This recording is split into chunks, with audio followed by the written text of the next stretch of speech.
South Korea is a reliable partner in terms of defense cooperation equipped with world-class capabilities and weapon systems. That's coming from President Moon Jae-in during a meeting with the visiting Defense Minister of Indonesia.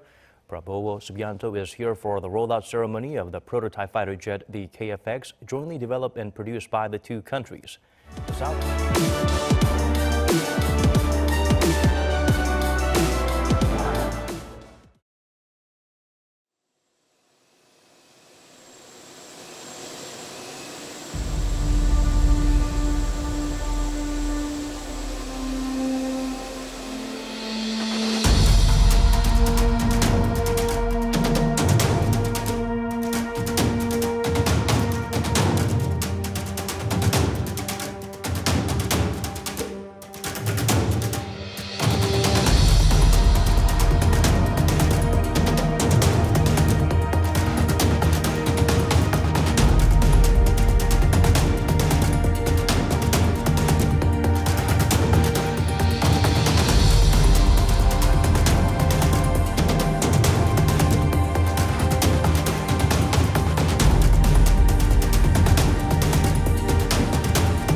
Belakangan ini diketahui beberapa teknisi PT Dirgantara Indonesia yang saat ini bekerja di PT KAI, Korea Aerospace Industry, didapati diselidiki oleh pemerintah Korea Selatan karena diduga membawa flash disk berisikan teknologi rahasia dalam proyek kerjasama KF21. Pihak Kementerian Luar Negeri Republik Indonesia dalam press release-nya sempat mengungkapkan bahwa Indonesia sudah mengirimkan teknisi ini sejak 2016. Maka sudah seharusnya mereka mengetahui aturan maupun regulasi dalam proyek tersebut. Disebutkan juga bahwa teknisi tersebut masih dalam kondisi sehat. Namun saat ini masih dalam pencekalan oleh pemerintah Korea Selatan dalam proses verifikasi apakah data ini benar atau tidak. Pemerintah yang jelas sampai saat ini masih mengumpulkan semua informasi mengenai tuduhan keterlibatan seorang insinyur Indonesia dalam kasus terkait proyek bersama pesawat tempur KF-21 dengan Korean Aerospace Industry atau KAI. KBRI Seoul juga sudah berkomunikasi langsung dengan WNI tersebut, satu orang WNI tersebut, dan sudah memastikan bahwa WNI tersebut dalam kondisi sehat, dalam kondisi baik, dan tidak berada di dalam tahanan. Berbagai dugaan atas sebab musabab kasus tersebut masih muncul di narasi publik, mulai dari mangkraknya pendanaan Indonesia sampai dengan keterlibatan Amerika Serikat melalui industri Lockheed Martin.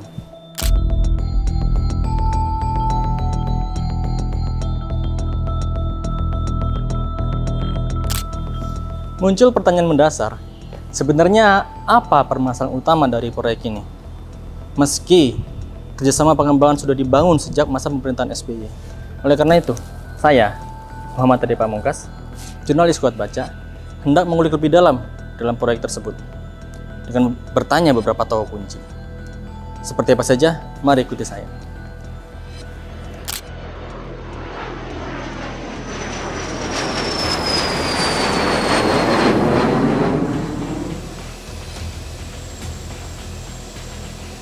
Yang saya bisa ceritakan adalah bahwa kerjasama antara Indonesia dengan Korea dalam pembangunan pesawat tempur KF-X dan IF-X, kerjasamanya adalah kerjasama soal rancang bangun.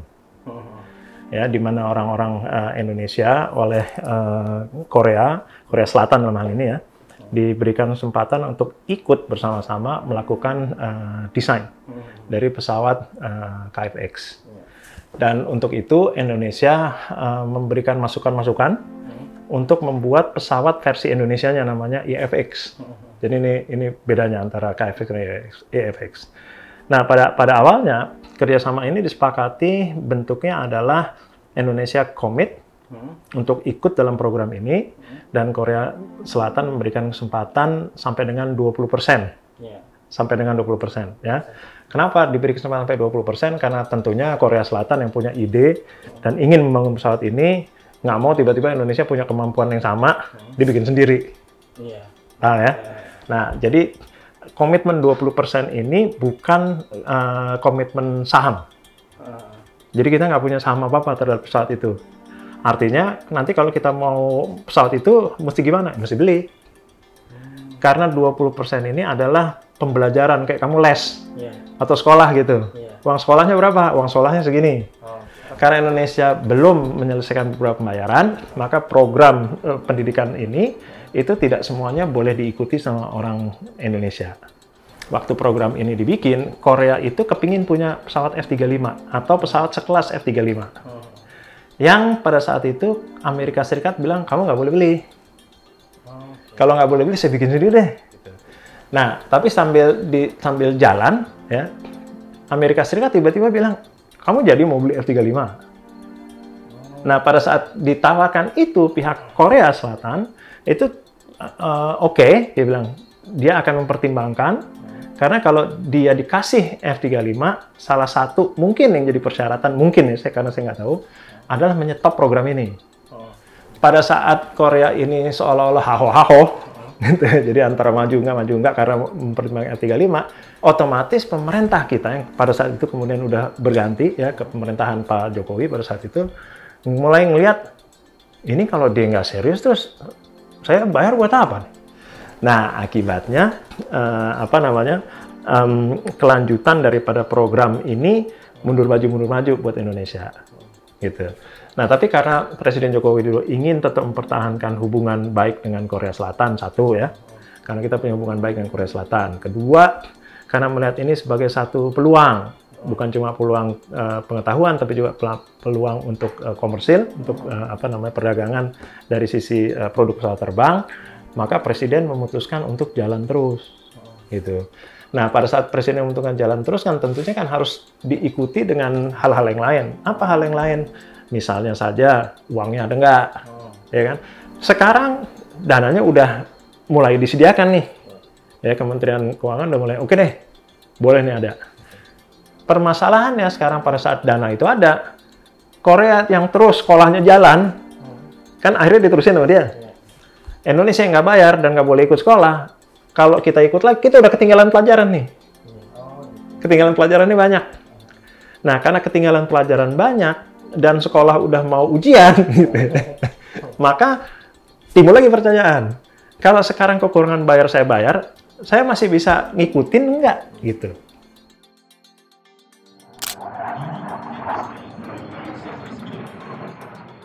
Indonesia ini bukan negara miskin, tapi negara yang memiliki keterbatasan cash flow.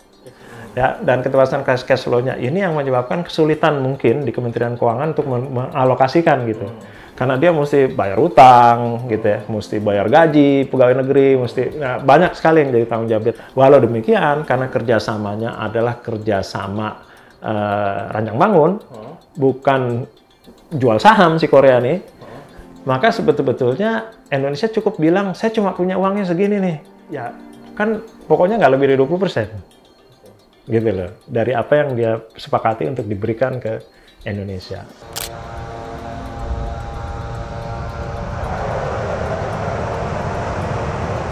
Kalau kerjasama dengan produk yang dibuat oleh Lockheed Martin, Indonesia lewat Korea Selatan, ya sulit pastinya. Korea Selatan harus meyakinkan Amerika Serikat, Indonesia tidak akan A, B, C, D, F, G. Tapi mungkin akan lebih mudah kalau Indonesia kerjasama langsung sama Lockheed Martin. Dan itu dimungkinkan gitu. Karena Indonesia punya Undang-Undang 16 tahun 2012 yang memaksa nih, ya, negara penjual. Jadi kalau kita beli produk dari luar negeri, maka negara penjual atau si pabrikan penjual itu harus memberikan alih teknologi, ya, kemudian offset, sama imbal dagang. Dia boleh pilih salah satu. Yang nilainya dengan satu mekanisme namanya multiplier scoring harus sampai 85% dari nilai kontraknya. Yang paling pasti adalah setiap terjadi kontrak jual beli, TOT-nya harus ada. Ya, alih teknologi offsetnya harus ada.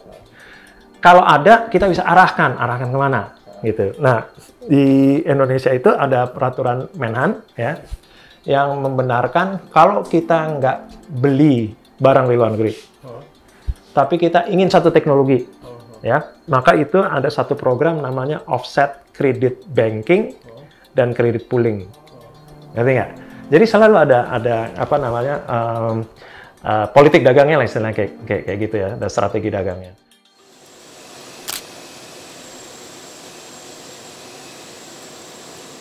Jadi ada kesalahpahaman dari sisi engineer kita yang dituduh itu karena ketahuan pakai ada flash disk yang dibawa misalnya kayak gitu ya, dan itu butuh klarifikasi aja saya kira, dan mungkin klarifikasi karena udah jadi isu nasional lah buat mereka gitu kira-kira ya maka tentunya kan nggak bisa kayak di kita ya udah lupain aja gitu ya. Kalau saya bilang ini salah paham, tapi perlu penjelasan karena kemudian jadi kasus mata-mata nih. Kalau mata-mata tuh urusannya repot soalnya. Nah, karena kasus itu harus dibuktikan kalau dia bukan untuk melakukan mata-mata. Kenapa saya bilang ini salah paham? Ya mau bikin pesawat kayak gitu apa kita fasilitasnya aja nggak punya. Pak Yono Resoprojo dari KKIP Kemhan mengatakan bahwa secara umum kasus ini hanyalah salah paham saja. Namun penjelasan mengenai siapa dan kasus apa saja yang dialami oleh teknisi Indonesia patut untuk dibahas. Kami berhasil berkomunikasi dengan teknisi PT Dirgantara Indonesia yang saat ini bekerja di Korea Aerospace Industry untuk kami mintakan keterangannya mengenai kasus tersebut. Berdasarkan keterangannya, terdapat 2 insinyur WNI yang terlibat. Satu dianggap suspek dan satu lagi dicekal oleh pemerintah Korea Selatan hingga saat ini. Di sisi lain, pelanggaran mereka bukan karena tuduhan spionase. Selain itu, ia tidak berkenan memberikan informasi lebih lanjut. Lantaran isu ini sangat sensitif dan dapat mengancam karirnya. Namun, ia melampirkan satu tautan artikel berbahasa Korea bermuatkan fakta investigasi dari intelijen Korea Selatan. Berikut ini catatan-catatan kami yang tertuang dalam artikel tersebut. Pertama, dari sekitar 4.000 hingga 6.600 data di flash disk tersebut, hanya 10 diantaranya yang merupakan file strategis. Salah satunya, file yang diambil tanpa izin berbentuk model 3D Katia KF-21 Boramae. Padahal, rilis Korea Aerospace Industry pada 2 Februari 2024 menyebutkan bahwa tidak ditemukan materi yang melanggar rahasia militer atau Undang-Undang Perlindungan Teknologi Industri Pertahanan. Fakta kedua mengenai identitas insinyur WNI Indonesia tersebut. Pertama disebutkan laki-laki, kedua inisial A, dan ketiga memimpin 16 teknisi Indonesia di Korea Aerospace Industry. Fakta ketiga, flash disk tersebut ternyata diwariskan dari insinyur pendahulunya, sedangkan Mr. E yang disebutkan sebelumnya tidak secara langsung membocorkan teknologinya maupun melakukan praktik sambil membuat program serupa dengan model 3D Katia.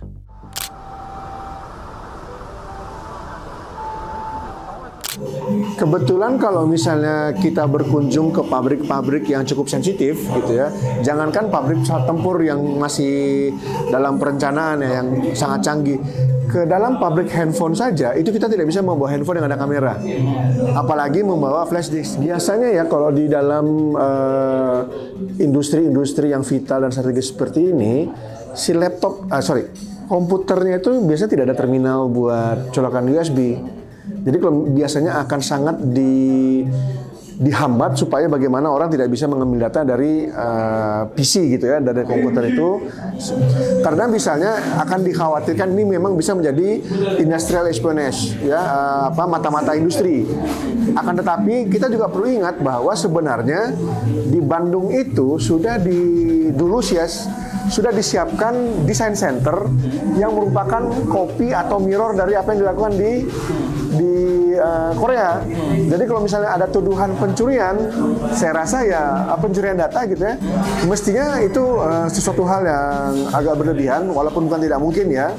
Nah, karena kita nanti Bandung juga akan merupakan salah satu tempat produksi, nah mestinya itu juga tidak masalah, karena rencananya kan final assembly line-nya atau assembly line-nya itu nanti akan ada 2, baik di Korea maupun di Bandung gitu.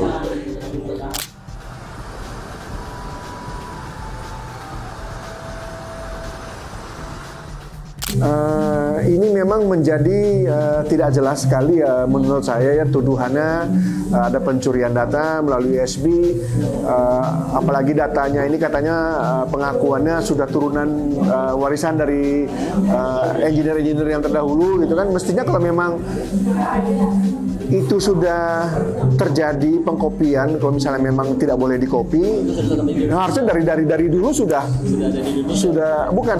ditangani, harusnya beritanya harusnya meledak 2-3 tahun yang lalu, mungkin 5 tahun atau bukan sebelum COVID. Mungkin saja ini merupakan tekanan kepada pemerintah untuk segera bayar uang sekolah. Karena kan Korea walaupun mereka memiliki dana, tapi kan tanggung jawab kita yang belum kita penuhi. Ya mungkin bisa saja ini merupakan semacam psychological warfare misalnya ya, untuk ngepres Indonesia, ayo dong bayar uang sekolahnya, masa lu nunggak terus.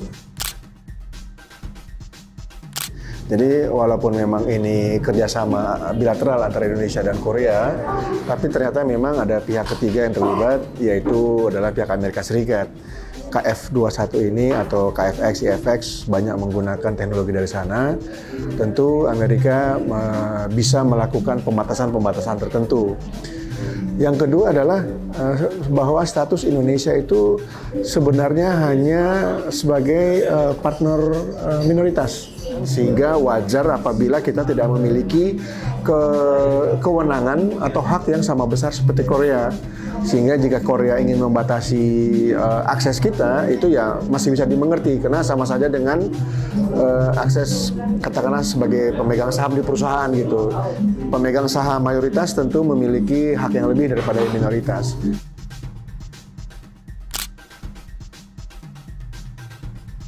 Kalau dilihat dari kapabilitas KF-21 ini, dia memang secara dari awal dirancang dengan kemampuan di antara F-16 dan F-35. Sehingga jika proyek ini berhasil dan nanti dibeli oleh banyak negara, ini akan merupakan ancaman bagi industri pertahanan Amerika sendiri, baik yang jualan F-16 atau F-35. Jadi mungkin dengan harga yang nambah sedikit bisa mendapatkan pesawat dengan kemampuan yang lebih tinggi dari F-16, atau ya kemampuannya tidak terlalu canggih seperti F-35 tapi kita bisa beli. Karena Amerika itu walaupun kita punya uang, belum tentu kita boleh beli senjata dari Amerika. Nanti ada kaitannya dengan CATSA juga? Kalau CATSA tidak, karena kan kita sudah tidak meneruskan pembelian Sukhoi 35. Kecuali kalau misalnya kita memang meneruskan pembelian Sukhoi 35, baru kemungkinan bisa kita anggap bahwa oh ini kemungkinan CATSA gitu. Tapi kan Su-35 kontraknya akhirnya udah mati dengan sendirinya. Baru-baru ini, Kepolisian Korea Selatan telah melakukan penggerebekan di Korea Aerospace Industry.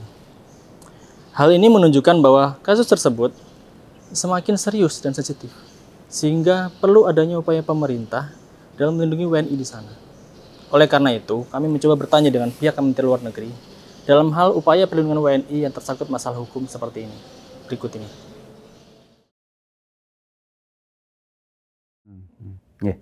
Makasih Mas Ade. Ini terkait dengan isu pelindungan warga negara Indonesia, memang sudah menjadi tanggung jawab dan kewajiban negara untuk hadir dalam setiap permasalahan warga negara Indonesia yang ada di luar negeri. Ya, jadi tugas kita di Direktorat Pelindungan Warga Negara Indonesia, Kementerian Luar Negeri adalah membantu dan memberikan pelindungan kepada warga negara kita yang ada di luar negeri. Nah, dalam melaksanakan tugasnya, kita merujuk kepada Undang-Undang 37 tahun 99 mengenai hubungan luar negeri, dan kemudian Permenlu 5 tahun 2018 mengenai pelindungan warga negara Indonesia di luar negeri. Dan juga untuk kasus-kasus spesifik kita sudah punya undang-undangnya, seperti terkait dengan Undang-Undang Pemberantasan TPPO, Undang-Undang mengenai penempatan pekerja migran Indonesia, itu semua menjadi rujukan. Nah, kita mengedepankan tanggung jawab pihak-pihak terkait. Jadi ketika ada permasalahan, siapa pihak-pihak yang bertanggung jawab. Nah, tugas perwakilan RI adalah meminta pertanggungjawaban tersebut, mendorong pertanggungjawaban pihak-pihak terkait. Nah, prinsip yang kedua itu tidak mengambil alih tanggung jawab pidana maupun perdata. Nah, tugas negara adalah memberikan pendampingan hukum untuk memastikan setiap warga negara mendapatkan hak-haknya secara adil dalam sistem peradilan negara setempat. Nah, prinsip yang ketiga adalah pelindungan diberikan sesuai dengan peraturan negara setempat dan hukum kebiasaan internasional. Jadi itu yang menjadi rujukan kita. Nah, secara umum itu Mas Ade, prinsip yang menjadi guidance kita dalam menjalankan fungsi pelindungan. Nah, tugas kita bukan hanya sekedar menyelesaikan kasus yang muncul di luar negeri, namun yang paling utama adalah bagaimana kita bisa melakukan langkah-langkah pencegahan secara efektif. Nah, itu yang kita perlu mulai dari sisi hulunya. Ya. Sebelum mereka melakukan proses migrasi ke luar negeri, upaya pelindungan juga sudah harus dimulai di hulu. Bahwa ketika kita bicara legal atau ilegal, atau WNI documented ataupun undocumented, ya, yang menjadi acuan kita adalah status kewarganegaraan. Selama yang bersangkutan masih berstatus sebagai warga negara Indonesia, maka dia berhak mendapatkan pelindungan dari negara. Namun kedua, tentu kita harus juga memberikan pemahaman bahwa tadi upaya kita kan mencegah. Upaya pelindungan bagi yang undocumented, ya, atau berstatus ilegal di negara setempat itu memang jauh lebih rumit karena mereka tidak terlindungi dengan sistem hukum setempat, karena mereka yang juga sudah melakukan pelanggaran keimigrasian di negara setempat. Nah, ini tentu yang perlu dipahami, ya, seperti itu. Nah, kemudian tadi pertanyaan Mas Ade adalah bagaimana pelindungan di wilayah konflik, seperti itu. Kita memang sudah memantau, ya, beberapa wilayah atau negara yang berpotensi terjadinya konflik, ya, termasuk konflik bersenjata. Dalam hal ini perwakilan RI yang terkait, pertama mereka berkewajiban, ya, untuk menyusun rencana kontingensi. Jadi kita harus mengantisipasi jika terjadi eskalasi yang membahayakan jiwa bagi warga negara kita siap untuk melakukan proses evakuasi. Jadi itu sudah dimandatkan dalam Undang-Undang 37 tahun 99 bahwa jika dalam keadaan bahaya, negara wajib memindahkan warga negara kita ke tempat yang aman. Jadi dalam konteks WNI kita yang melakukan pelanggaran hukum, ya, tapi pertama-tama tentu kita yang ingin kita pastikan satu, kita menerapkan presumption of innocence, gitu ya. Kita bela hak-haknya, kita tidak membela kesalahan, ya, kita tidak membela tindak kriminal yang dilakukan oleh warga negara kita, tapi kita membela haknya. Itu yang kita pastikan, ya, kita dampingi. Ya, kalau dalam proses pengadilan sudah terbukti melakukan tindak pidana, ya pastinya akan berdampak terhadap citra Indonesia. Nah, itulah dalam berbagai macam kesempatan kami selalu sampaikan kepada warga negara kita yang ada di luar negeri bahwa mereka itu sebetulnya adalah duta-duta bangsa Indonesia. Jadi mereka juga punya tanggung jawab moral untuk menjaga nama baik bangsa dan negara kita di luar negeri. Hingga saat ini, pemerintah Indonesia melalui KBRI Seoul masih dalam upaya memverifikasi, memonitor, dan tentu saja mendampingi WNI tersebut. Meski hasilnya masih belum terlihat. Melihat semakin sensitifnya isu ini, kita perlu mempertanyakan, apakah kerjasama KFX-IFX masih perlu untuk dilanjutkan? Kalau menurut saya, karena kita sudah memberikan dari 2009-2010 sudah menginvestasikan waktu dan tenaga, ini sebaiknya memang diteruskan harusnya. Tapi tentu pemerintah punya pertimbangan lain. Ada beberapa keuntungan yang kita dapatkan dari kerjasama dengan Korea, sehingga akhirnya kita bisa mengembangkan desain sendiri. Memang waktu KFX ini ajukan di zaman Presiden SBY dulu itu adalah kemampuan bagaimana kita kemampuan merancang dan membuat pesawat tempur. Selama ini PT DI lebih banyak membuat dan merancang pesawat angkut, sehingga ini merupakan loncatan teknologi bagi PT DI menguasai suatu produk yang berbeda sama sekali. Sekarang kita sudah mengirim orang sedemikian banyak ke sana, sudah membuat persiapan di Bandung di PT DI. Oke, dari sisi desain kita tidak dapat apa-apa, tapi kita masih bisa berusaha untuk mendapatkan ilmu dari sisi manufakturingnya. Sehingga saya rasa lebih baik terlambat daripada tidak sama sekali, daripada angus gitu loh. Ini merupakan langkah awal kita, sehingga mungkin 10-20 tahun ke depan kita sudah bisa membuat pesawat tempur sendiri secara lebih mandiri. Kita sudah menandatangani, sudah memenuhi kontrak 42 Rafale. Tapi itu kan baru datang 2 tahun ke depan. Kemungkinan dia betul-betul operasional mungkin 5-10 tahun ke depan. Karena pilot-pilot juga masih harus dilatih. Ya. Sedangkan pesawat tempur yang sudah kita miliki sekarang itu semakin lama semakin tua. Tahun 2000-an Sukhoi 2730 kita tahu pengadaan spare parts-nya tersendat. Kita tidak bisa membeli yang baru lagi, yang Su-35-nya. Sehingga mau atau tidak mau memang kita memerlukan produk baru, jenis pesawat apapun gitu ya, untuk mempertahankan wilayah udara kita yang sedemikian luas. Sebenarnya ada beberapa negara yang menawarkan gitu ya. Kita mulai dari yang paling dekat, Cina dan Pakistan, mereka menawarkan di F-17.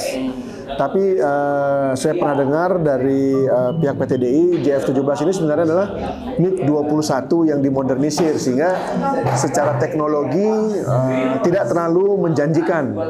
Karena itu sudah dari teknologi tahun 60-an kalau tidak salah.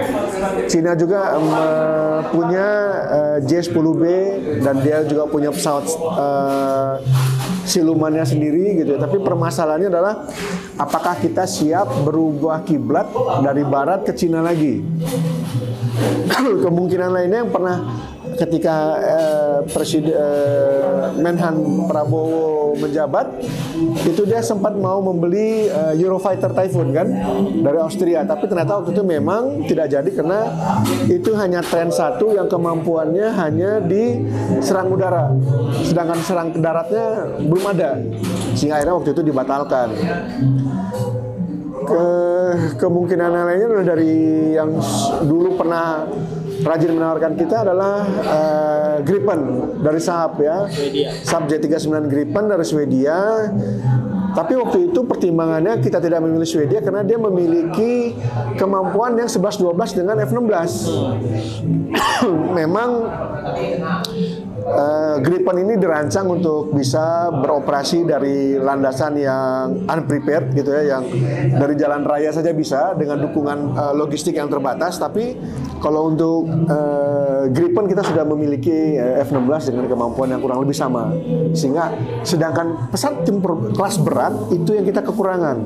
Jadi memang pembelian Rafale atau F-15 itu merupakan salah satu pilihan yang bisa diambil dengan cepat untuk mengisi kekosongan di kekuatan udara kita. Oh, kalau TOT sih kita dari banyak pesawat. Indonesia pernah, jadi belakangan ya Pak Prabowo bilang oke, saya mau beli F-15 misalnya gitu ya, karena kita belum boleh beli F-35. Ya, F-15, lalu kita mau beli pesawat Black Hawk, kita mau beli macam-macam A400M punya Airbus misalnya kayak gitu. Rafael yang udah pasti kontraknya udah jalan. Lalu lagi pesawat bekas Mirage 2000 gitu ya. Kita memang membutuhkan banyak untuk pertahanan udara kita yang kita ini cukup luas soalnya. Ya, jarak daripada Sabang sampai Maroke itu sama dari London sampai ke Istanbul. Jadi Indonesia itu seluas Eropa. Berapa banyak pesawat tempur yang negara-negara Eropa punya? Kita punya berapa? Nah, jadi untuk mengawasi daerah yang luas, memang mau nggak mau kita harus dilengkapi dengan pesawat tempur yang memadai lah kira-kira gitu. Bukan cuma teknologi, tapi juga jumlahnya. Nah, ini alasannya kenapa pengadaan-pengadaan kayak Rafael dan yang lain-lain itu kita pentingkan.